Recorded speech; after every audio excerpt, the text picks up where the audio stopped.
Hey everyone, welcome back again to episode 4. It's Friday morning and we're day 2. At my postnatal check, I told the midwife that I hadn't had any bleeding whatsoever, not even spotting. I haven't needed to change my bed sheets or use a sanitary pad since giving birth. I kept an incontinence pad there because I wanted to make sure I could easily see when my bleeding started. The pain is getting much worse and the medication doesn't seem to be helping. I'm taking a combination of oral morphine, peppermint water, the standard paracetamol and ibuprofen. I would have relief for around 30 minutes if I remained still. That morning, I was seen face to face by the doctors during the round. I informed them that I still had no bleeding and was experiencing significant pain.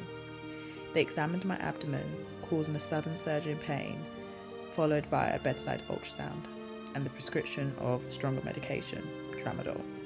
No concerns were raised during the scan, and I was scheduled to see an anaesthetist for a review. The anaesthetist was seeking to identify the source of my pain. As mentioned previously, the pain was concentrated throughout my abdomen, chest and back. He advised me the back pain should resolve within 1 to 2 days.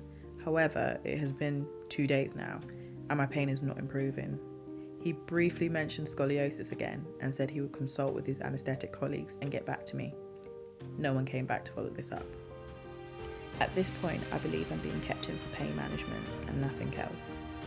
My pain reached a peak when I tried to get up just to mobilise, and I literally could not take a deep breath in.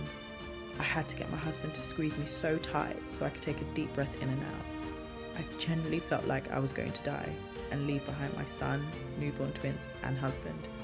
My groaning was so loud that the midwives in the hallway heard me and came into my room. The midwife stayed with me until the pain lessened enough for me to get back into bed.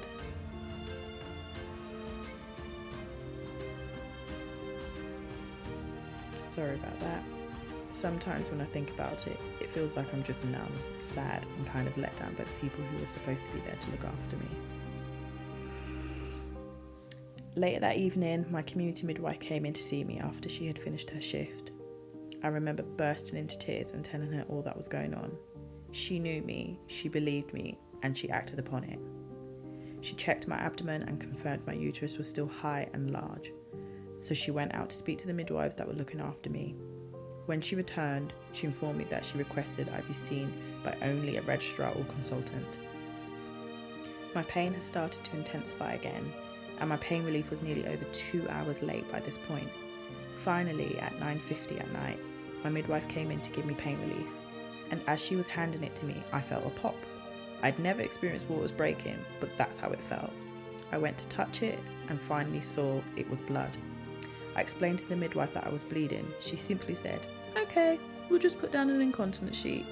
I repeated that I was actively bleeding and this was my first blood loss since birth, but she didn't seem concerned. I started feeling lightheaded and she lowered the back of my bed. I'm not sure if my observations were taken, but hopefully it was.